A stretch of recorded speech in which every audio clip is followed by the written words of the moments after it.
So Phil, at Bespoke, we've been dealing with clients' marketing retainers for over 20 years.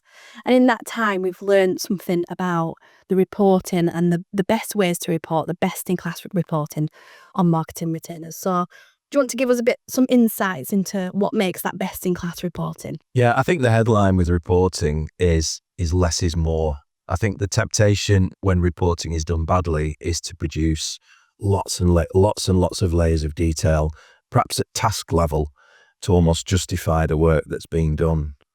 When in fact, what we really need to do is go back to the business and commercial goals that were set at the outset, really clear ones, and just report at a simpler level, perhaps just 3 or 4 key metrics that indicate that we've achieved or met those goals. So really, really driving an outcome-based report as opposed to a task. Exactly, yeah. So it's all about outcomes. Yeah. I mean, if we get to the point where we are discussing the position of a particular keyword or layers and layers of data on perhaps social media likes or engagement on that level, we've already got it wrong. Yeah. We should be looking at, have we achieved a lead goal linked to a commercial outcome? Yeah.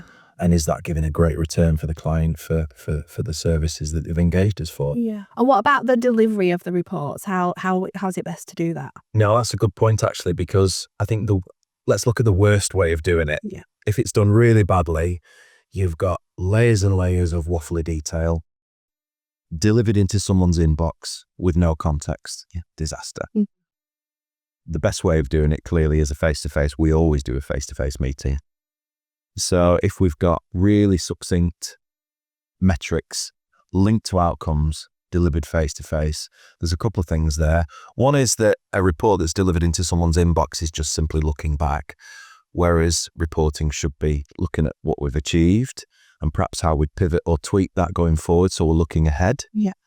And we can do that in a face-to-face meeting. Yeah, letting the report drive new outcomes and new objectives. Yeah, because we're not going to achieve every result every time. And that means we've got to continue to adapt and tweak the strategy to get that outcome. Yeah. And we can only do that by looking at the data that we've achieved and then making changes based on that. So that's looking ahead. Yeah, those data-driven decisions. Exactly, yeah. Yeah. And so if you was to offer up some sort of little nugget of value or little nugget, a key insight to really help someone deliver those best-in-class reports, what would that be? Well, it would be to be really clear on focusing on the business goals, spend less time pulling masses of less meaningful data together for reporting, and spend more time actually achieving the result for the business. Yeah. And making sure that we're always taking that data that we've gathered and how that's going to drive decisions and changes to make further improvements looking ahead. Brilliant. Benchmark your company's digital marketing with this free tool. It takes 5 minutes to audit your strategy and you get a free report with recommendations. Visit bespokedigital.agency/free.